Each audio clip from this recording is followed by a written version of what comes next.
So yeah, what's up mga kadabarkads, mga kabiyaya, isang mabiyayang araw po sa ating lahat.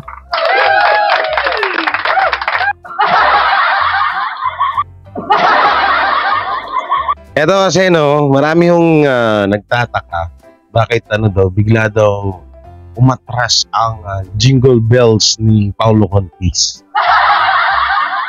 Bakit daw parang bigla daw bumait si Paulo Contis? Bigla daw atras eh. Kanyari, Paulo. Paulo, hindi pa kami tapos sa'yo ha. May mga 20 videos pa para sa'yo.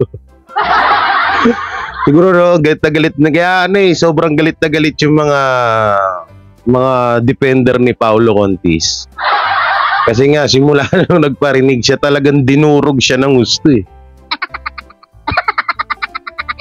Talagang hanggang ilang video na yung ginawa sa kanya eh.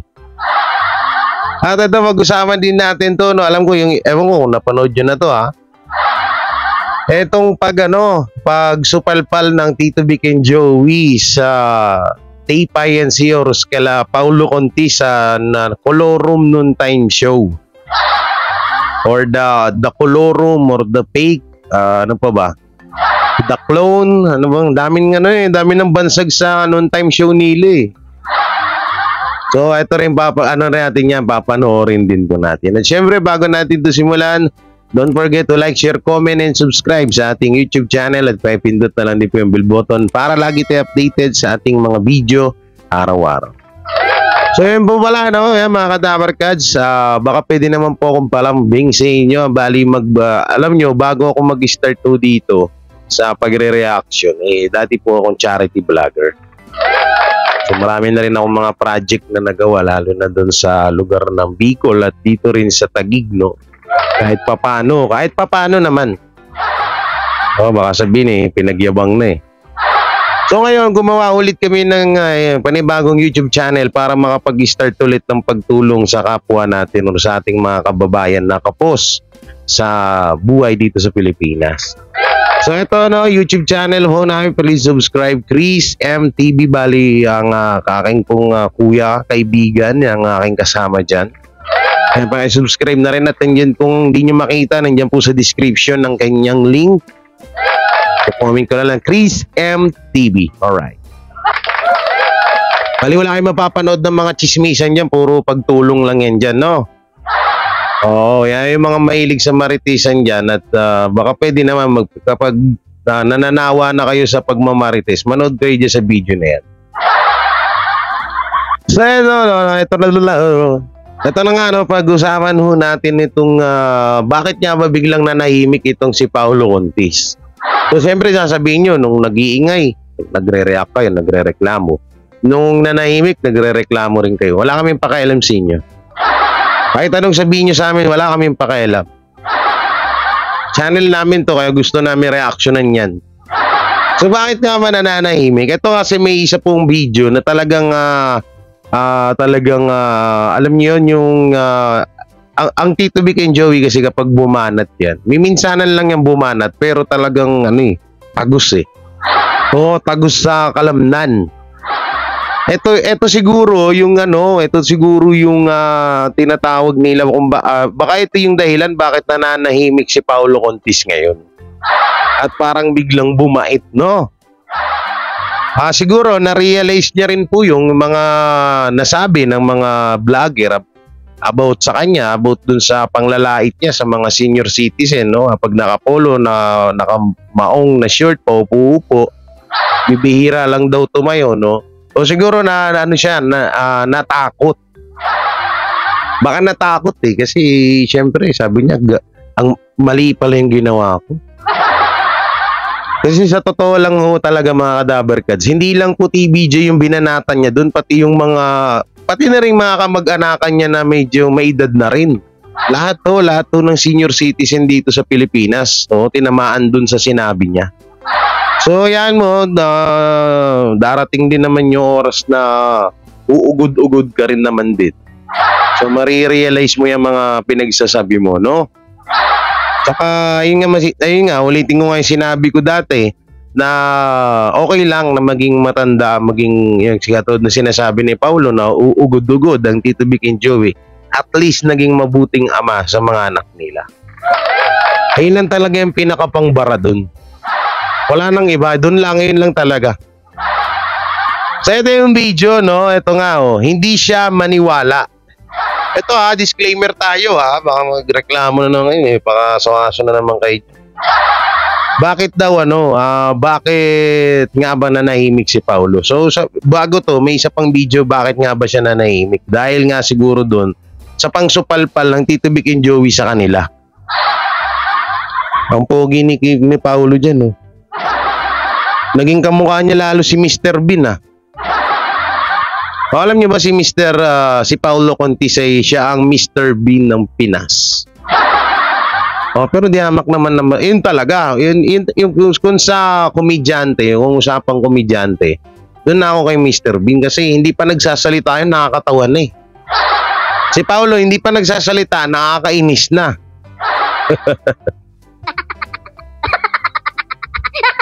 Ewan ko ba dito kay Paulo, no? Ewan ko dun sa kabila, no? Imbis na akala ko ba pagtulong at pagpapasaya, bakit may mga ganyan-ganyan pa kayo? Nakakaano lang kasi na naturingan mga professional, mga artista, pero pag talagang hinimay mo yung ugali nila, daig pa yung mga yung mga ugaling tawag dito. Yung ugali ng mga squatter na medyo mga masasama ang ugali. Hindi ko naman nilalahat kasi squatter lang. Galing din ako dyan. Pero hindi naman lahat ng tao na nakatira si squatter ay masasama ang ugali. Ewan ko lang dito kay Paulo. So play na natin to. Paulo Contis, bakit bigla na lang naduwag at natahimik na parang tinatakasan na ang trademark ng Itbulaga issue? Tara, alamin natin ang buong detalye. Sige na, alamin mo na, ang tagal mo. Kumusta mga idol? Mayroon naman tayong bagong chika sa inyo. Bago yan, welcome sa channel ni Mr. JV. Sa mga nakaraang linggo, tila ba may lihim na kinikimkim si Paulo Contis? Bigla na lang siyang naglaho sa eksena, at tila ba nagiging tahimik na parang may tinatakasan na isyo ukol sa trademark ng Itbulaga. Ang usap-usapan ay nagugat sa desisyon ng Intellectual Property Office of the Philippines o ITOPHL na bawiin ang trademark registration ng Itbulaga. Eto wait lang Sa totoo, ito pa, isa pa sa yung mga bali-balita ngayon na ewan ko kung totoo ba or hindi, or kung po pwede bang gawin yun ng IPOPIL. May mga nagsasabi na itong IPO nga daw, sila daw ang may karapatan na para kasuhan itong sila Paulo Contis. So, hindi ko po alam kung 100% na sure yun, no? Hindi ko tukoy kung 100% na sure po ba yun. Pero kung ganun man, edi good luck. Deserve. Deserve. Ewan ko lang kung totoo yun Disclaimer tayo Baka may mag-react na naman dyan na pa-fake news kami. Alalahanin nyo reactor nagre-reaction ng video. Okay? Ang sisihin nyo, itong mga ganito, yung mga nagbo-vlog ng ganito, hindi kami. Nagre-reaction lang kami. Ano ba naman kayo? Soto, Vic Soto, at Joey De Leon ay nagtagumpay sa pagkuha ng karapatan sa pamagat na Itbulaga. Sinabi nila, hindi sila mapipigilan na patuloy pa rin nilang gamitin ang titulong Itbulaga bilang pamagat ng kanilang noontime show. Bahala na lang daw ang mismong korte na ang magsasabi na itigil na nila ang Itbulaga. Ngunit, sa kabila ng desisyon na ito, tila ba nag-iba ang tono ni Paulo Contis? Sa simula, matapang niyang ipinaglaban ang kanilang karapatan, ngunit bigla na lang siyang tumahimik nang magtagumpay ang TVJ. Gayunpaman, sa premiere night ng pelikulang Ikaw at Ako, kung saan bida si Paulo Contis, ay mas pinili ni Paulo Contis na hindi siya dumalo, at tila... Oo nga pala, may nakalimutan ako. Speaking of movie, alam nyo, ito nga. Marami nga ako nagsasabi na kaya nga doon nagkaganon lang si Paolo Conte dahil parang promote na rin sa kanilang movie ni Rian Ramos. Rian ba Rian? Kaya daw, kasi alam niya na kapag bumanat siya sa Tito Vic and Joey ay mapag-uusapan talaga siya. Kaya daw niya ginawa yun. Alam niyo, minsan talaga, kung about po dun sa yung mga ganyan, yung parang gumagawa ng issue para mapag-usapan, lalo't may mga bagong movie, totoo po talaga yan, gawain po talaga ng ibang artista yan. Disclaimer ulit, di natin nilalahat, no? Tingnan nyo ganyan. Gaano kasampal sa mukha ni Paolo Contis na kailangan niya pang gamitin ang Tito Vic and Joey para mag-promote ng kanyang movie.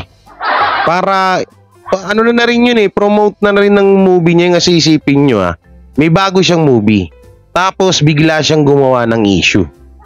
So ibig sabihin mapag-uusapan siya hanggang hindi ko lang alam kung talagang kahit na napag-usapan siya kung may nanood ba ng movie niya. Kasi marami talagang totoo naman yung maraming project itong si Paolo Contis. At labas naman po siya doon kung halimbawang malugi yung movie, no?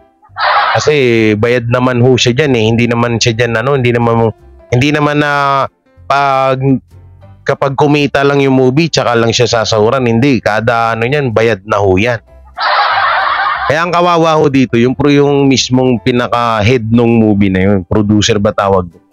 Wala akong alam sa mga movie na yan.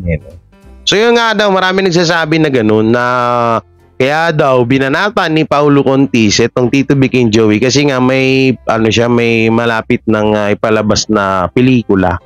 No, yung Ikaw at Ako, nandun nga si Javi Manuel yung apo ni Henyo Master Joey De Leon. Sabi ko nga sa inyo, dun sa video na yon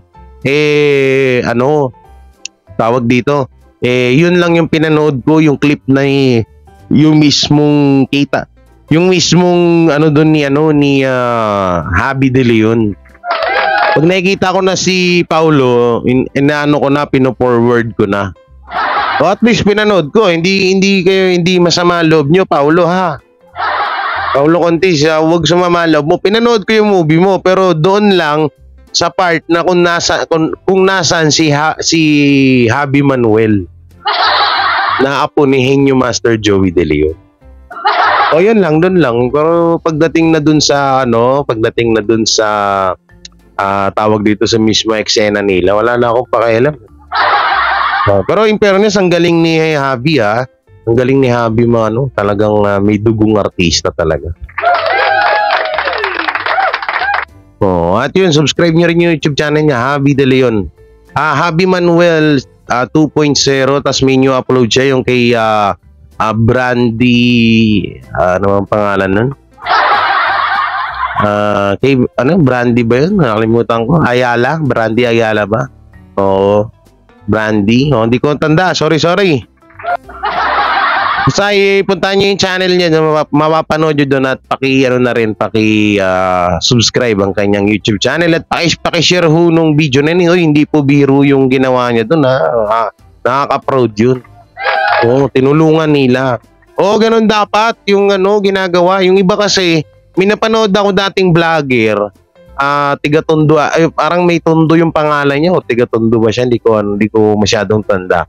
Ang ginawa niya, habang kumakain ng sirang pagkain yung tao, yung dating sikat na sexy actress,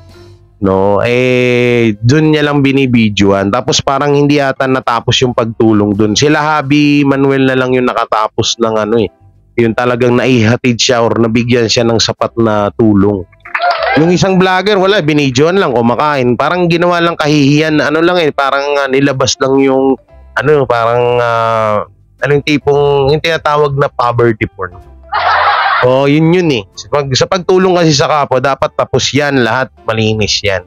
Kaso nag-viral na sa mga video mo, nag-viral sa YouTube channel mo, nag-viral sa Facebook page mo, tapos hindi mo naman natapos yung pagtulong, samantalang kumita ka naman, wala, ang pangit ng ganun. Panood ko yun Oo, yung kumakain siya ng nasa basurahan na pagkain, dapat hindi na binibidyoan yung para ewan ko lang kung alam ba ng pamilya yun. Pero kung hindi alam ng pamilya yun, ang pangit pero talaga nun.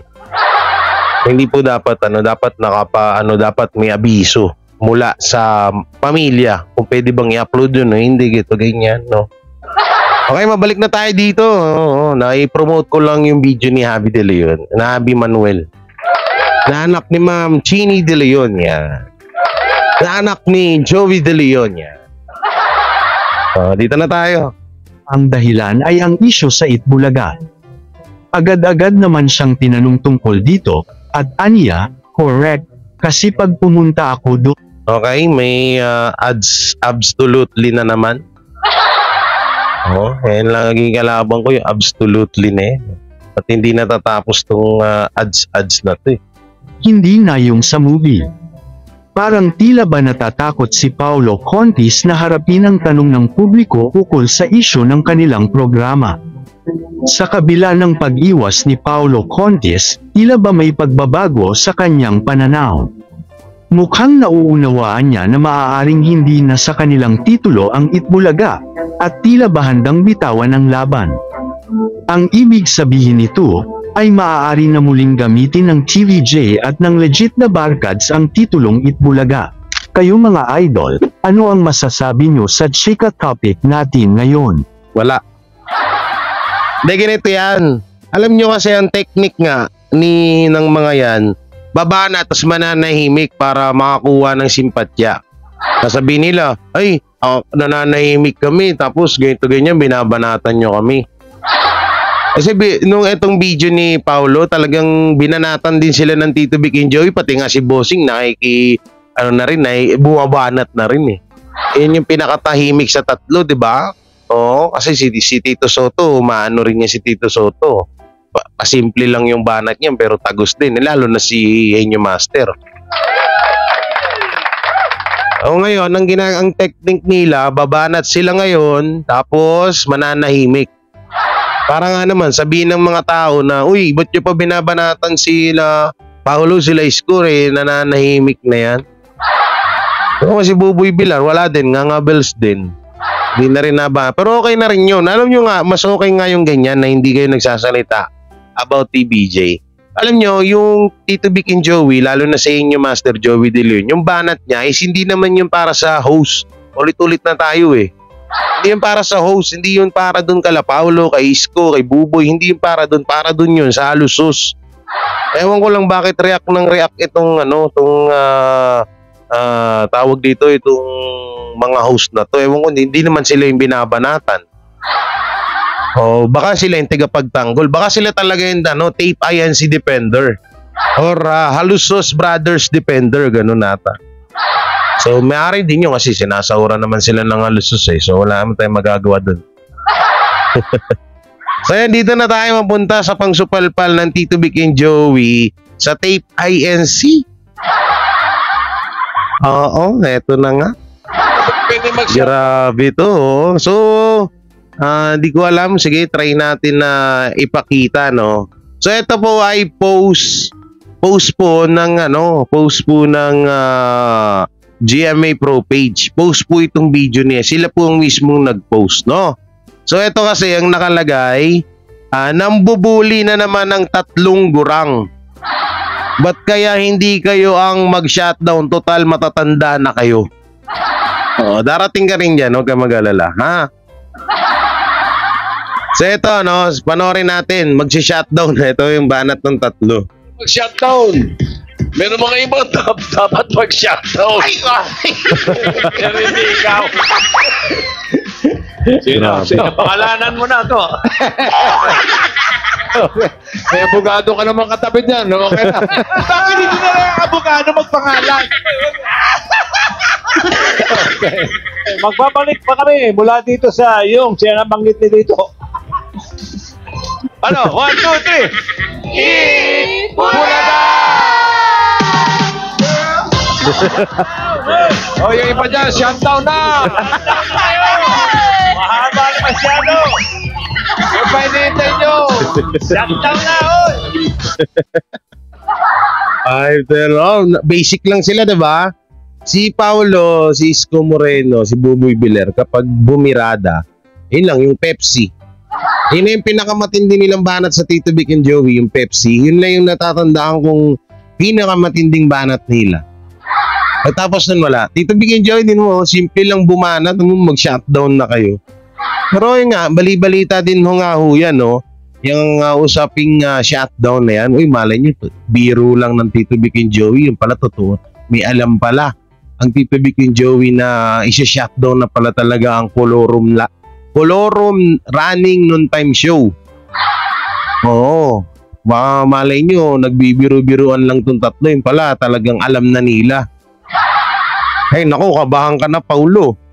Hindi mo matatapos yung dream house mo pag nangyari yun. Bagay, pwede naman. Baka pwede kang pautangin ng mga boss mo. Oo. Malay mo, pautangin ka, utang ka dun. Wala ang problema yun. Wow. So, tingnan nga natin yung mga comment dito. Tingnan natin yung mga comment ng ano. Ayan. I-screen recorder natin. So, eto, no? Eto, syempre, puputaktiin to ng mga haters ng Tito Vic and Joey. Sabi ito mga ano lang to eh, yung mga nagko-comment, yung mga pro page ng GMA lang din, sila lang din. Sabi, sorry admin, but I love you, Itbulaga na TBJ po. Sabi naman ni Sohayeso na dami account, love mo pero love mo rin ang kapuso. Yes, love ko ang kapuso, problema mo. Binaraba. Kalma lang po, solid kapuso din ako, pero love ko din ng EAT Bulaga. Yun naman pala, love niya naman pala daw yung EAT Bulaga. Tapos ito pa, yung isa pang pro page ng si Andrea Hale na dami account din. Ba't gano'n no? Ang daming robot sa GMA. Tapos sabi niya, tas sila pala nag-shutdown, dala ng katandaan. Wow. Alam niyo, minsan kahit dami account, yung mga pinangko-comment nyo sa mga video na ayaw nyong mapanood, katulad niya, ayaw nyong mapanood ng Tito Vic and Joey, tapos may mag-post at magko-comment kayo doon kayo maglalabas ng sama ng loob. Katulad nitong sinabi ni Andrea Hale na na sila daw yung mag-shutdown dahil sa katandaan. Nakikita nyo naman dyan sa screen, no? Alam nyo, minsan kahit dami account yung gamit nyo, yung karma talagang rekta sa inyo. Totoo yan. Kaya ako kapag may mga hindi ako basta-basta lalo't sa mga senior citizen, mahirap na. Biglang rumekta sa akin yung karma, may sumpa pa naman ng trademark. Oo, mamaya kayo yung tamaan ng sumpa ng trademark, naku po. Kawawa naman kayong mga nilalang. Sabi dito ni Floran de Albert, baka ikaw mag-shutdown. Sa kahit pa matanda, mauuna ka pa sa tatlo. Hindi nakalat na ang lahi mo sa mundo. Hindi nakakalat ang lahi mo sa mundo. Ang kulit yan. Anong picture na to? Si Batang Manila. Di ko na alam yan, no? Gina G yung admin, ha? Sabi ni Justin Guro. Tapos ito yung mga tigapagtanggol ng Justin Guro, Disumnong. Gina G yung 3 thunders dahil kay Paulo. Okay, ito pa. Teka, bakit ang tahimik ng mga kapamilya na laging nagsasabi ng Pepsi Paloma? Diba? Yan lang yung pambanat nila sa Tito Vic and Joey, yung Pepsi Paloma na yan.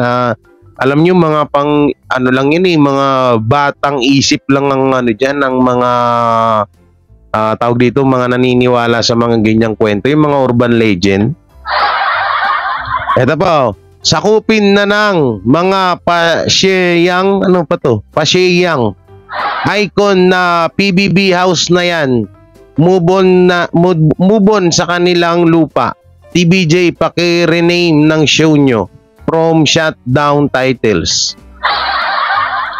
Kung di nyo alam baka yung mga biro-biro ng Tito Vic and Joey biglang magkatotoo nga yan. na ma-shutdown niya yung kabilang ano dyan, ha? Dahil sa kagagawa ni Paulo Contis. TBJ ang nauna sa Itbulaga, tigilan ng kaibangan nyo. Mapahiya lang kayo, dapat itigil ang pag-angkin sa titulong Itbulaga. Apakaiyakin mo talaga, sabi ni Marcos Serrarius. Alam niyo yung mga pro-page yan, tutusin, nananawa na nga ako yan, kaya ayoko na talagang pag-usapan din yan. Pero in fairness, yung mabalik tayo dun sa banat ng Tito Vic and Joey, agus yun, Oo, at usapang shutdown, dati may nangyari na dyan. Natatandaan nyo yung kay Vice Ganda at kay Kyo Buloy? Oo, na usapang shutdown na yan. Nagkatotoo, Hoy, minsan ang mga senior citizen kapag nagsasalita yan, kapag may mga binibitawang salita yan, lalo't galing sa puso nila, nagkakatotoo minsan yan. Kaya kayo matakot-takot na kayo, Huwag kayo masyadong hindi at eto pa, darating din kayo sa ganyang edad. Baka mamaya yung edad ng Tito Vic and Joey, si Enyo Master 77, 75 si Tito Soto, 60 plus si Bossing Vic Soto. Baka mamaya pag dumating kayo sa araw na ganyan, mga naka-wheelchair pa kayo, mo sila nakakatayo pa. Nakakatayo pa, nag-host pa, bumabanat pa. Diba? Kaya mahirap yung mga ganyan-ganyan nyo, kahit sa comment lang yan. Ay, nako. Pag tinamaan kayo ng karma, nako, sabog yung bitlog nyo. So yung mga Dabarkads, anong masasabi nyo sa komento na to? Bakit nga ba nanahimik si Paulo Contis? Ako, para sa akin, baka dahil dyan sa banat ng Tito Vic and Joey na yan, kaya nanahimik na lang si Paulo. Kung si Willie, ito nga, ulit-ulit ko na to rin to sinabi, kung si Willie Rebillame nga na mas mayaman at kilala yun kaysa kay Paulo Contis hindi nga kinaya si Joey De Leon na Enyo Master, si Paulo pa kaya?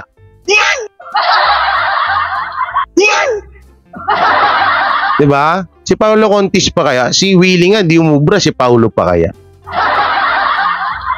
So yun mga biyaya, mga Dabarkads, hanggang dito na lang yung video natin, and don't forget to like, share, comment, and subscribe sa ating YouTube channel, at pindot na lang din po yung bell button para lagi tayo updated sa ating mga video araw-araw. So ingat po kayo palagi, and God bless and peace, and bye-bye. Sila ang TBJ Defenders, pagtatanggol ang katotohanan sa mga bashers. Tunay ang kanilang dala, katotohanan talaga. Anumang sabihin nyo ay di yan sa kanila uubra. Mga salita nyo na di katotohanan, sila ang patunay na merong katotohanan. Wala silang kinatatakutan, basta nasa tama kanilang paglalaban. Ang TBJ ay kanilang susuportahan, sila ang defenders na laging nasa likuran.